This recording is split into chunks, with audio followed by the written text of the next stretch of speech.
Hello everybody.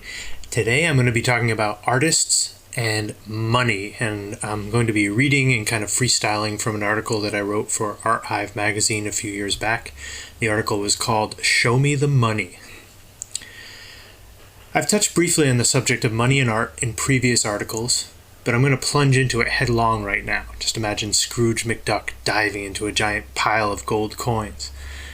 I work as an illustrator, art director, college art professor, designer, and occasionally a writer. One way or another, I make a living off of art. And by the euphemistic term making a living, I'm referring to earning money. I myself took out student loans and attended college back in the 80s, before the internet, to learn how to become a better artist, and to be taught specifically how to be a marketable illustrator. I studied under world-class painters and illustrators who were luminaries in their respective fields. I learned classical figure drawing, oil painting, watercolor, and perspective drawing, in addition to industry-specific skills, such as how to make a children's book dummy and how to shoot photo reference. But there was one requirement for a successful career that was strangely neglected: how to negotiate contracts and secure equitable compensation for my labor. Again, money. Sure, I could paint a picture, but how was I supposed to get paid for it? Now, if I had made the choice to attend a fine arts program at some hoity-toity university, I would have expected the dull and pedestrian activities of paying the rent and putting food on the table to be relegated to the back burner. The halls of art academia tend to be awash in theoretical rhetoric and a nearly universal dogmatic avoidance of assigning a realistic price to one's art.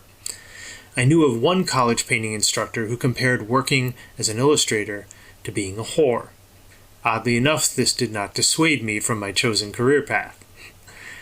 Luckily for me, I befriended a couple of professors who were successful illustrators and writers. It was the two of them outside of the classroom who first introduced me to the world of contracts, invoices, and hourly rates, and who warned me of the pitfalls of work-for-hire agreements and vanity publishers.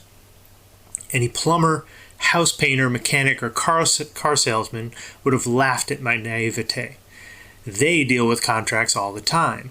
It is understood and accepted in our society that business and tradespeople exchange goods or services for a fee. There is no dishonor in this, nor any hesitation on their part to defend the financial worth of their products or skills.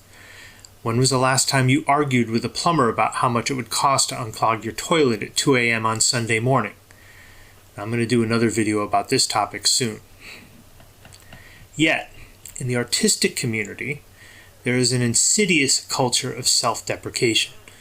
Why do artists almost universally feel chagrined when asking for money in exchange for their creative services? Sadly, this foot-shuffling dance of embarrassment over charging for our labor is perpetuated not only by those who purchase the rights to artistic properties, but by the artists themselves. We, the artists, feel guilty for charging for our creative efforts. Why is that? Is it because what we create is not seen as important? Or because most of us don't keep regular working hours? Or perhaps we just should feel lucky that we are doing a job we love. I've heard all of these explanations, and every single one of them is self-defeating and just plain wrong. Or perhaps we are afraid of being labeled a sellout. Here I'm going to segue into another rant that I wrote at another time. So I'll get back to the article later. But I want to discuss the term sellout. Sellout has negative connotations, of course. I've heard it used to label and shame artists who cater to popular tastes or who work in a commercial capacity. Think illustration or graphic design. This labeling implies that artists can only be creatively fulfilled if they struggle to make a living from their art and are shunned by the mainstream. This view also has the benefit of offering a bit of self-righteous comfort to those artists whose creative genius has yet to be recognized by the rabble. For many years, serious artists and critics, and I put serious in quotes, considered Norman Rockwell to be a soulless hack whose imagery was too pedestrian to be taken seriously. What these art elitists failed to realize was that the concepts for most of Rockwell's magazine covers, his most famous works, were completely self-generated. He was an astute observer of the human condition, with the painting chops of the old masters and narrative skills to match even celebrated filmmakers like Orson Welles and Alfred Hitchcock. Many people also do not realize that, frustrated by restrictions and prejudice built into mainstream commercial art, Rockwell moved on to produce images that promoted social justice, and this in a time when Black Lives Matter was not a politically safe or popular thing to do. My point is this: being popular doesn't necessarily equate to being a sellout. My personal definition of selling out would be when an artist willfully gives up on their artistic vision to pursue something that they either do not believe in or they're morally opposed to for the sole sake of profit or popularity. Observing the current trends and marketing your work to an appropriate audience who is willing to pay you to create does not in itself make you a sellout, but it certainly can make you successful. Now back to my original train of thought. So every time a potential client begins a pitch to me with the phrase, "I just need you to blah, blah, blah, blah," I grit my teeth and I fight the urge to scream back at them, "If you just want blah, blah, blah, then why don't you just do it yourself? Or better yet, have your 6-year-old niece do it for you because that's what your current logo looks like anyways."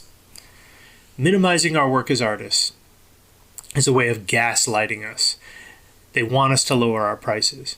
It's crappy and it's just disingenuous. The myth of the starving artist is just that, a treacherous, self-fulfilling myth. Michelangelo, Raphael, Judith Leister, N.C. Wyeth, and Maxfield Parrish were all commissioned by patrons to create art. They were professionals who had chosen art as their business, and they were paid well for their creations. We modern illustrators, painters, photographers, animators, and musicians need to reimagine ourselves in this more pragmatic and honorable identity of the artist as business person. Because if we are unwilling to stand up for our own rights, then we certainly can't expect anyone else to do it for us.